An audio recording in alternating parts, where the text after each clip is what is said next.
When I have won maybe or a settlement and I'm about to give my client the check, if they say to me now, you know, I don't want you to think I'm the kind of person that just files a lawsuit just to get some money, I generally take the check back and I spend some time talking to them, because even clients have that sense of feeling. I don't want you to think that I'm like everybody else. And of course, everybody else is like them. They don't want to file a lawsuit. They're forced to, generally. Greg Cusimano, practice law in Gadsden, Alabama, and other areas. And my law firm is Cusimano, Keener, Roberts, Knowles, and Raley. And I also do trial consulting, and my trial consulting firm is Winning Works. We do products cases, we do wreck cases, we do fraud cases, some financial cases, financial fraud, or bad faith where the insurance company doesn't treat the client properly or they're insured properly. This trial consulting firm, we started doing research 10 to 12 years ago, maybe 15, on how juries make decision making.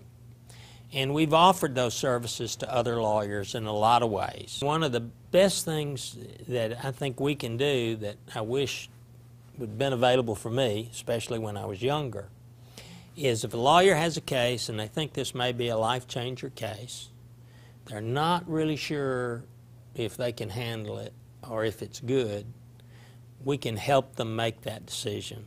And we'll be very candid with them and saying, you can handle this case, we'll help you, and you can do it. Or you really need to send this case out to somebody who can afford to handle it and has the expertise. The vast majority of people think there are too many lawsuits. They think there are too many frivolous lawsuits.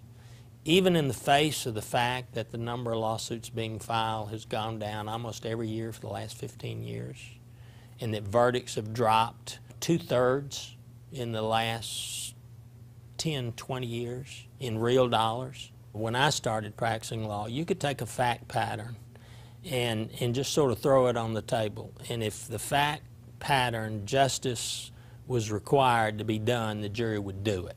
Now, they've had 30 years of indoctrination, causing them to be very suspicious of lawyers and the whole process.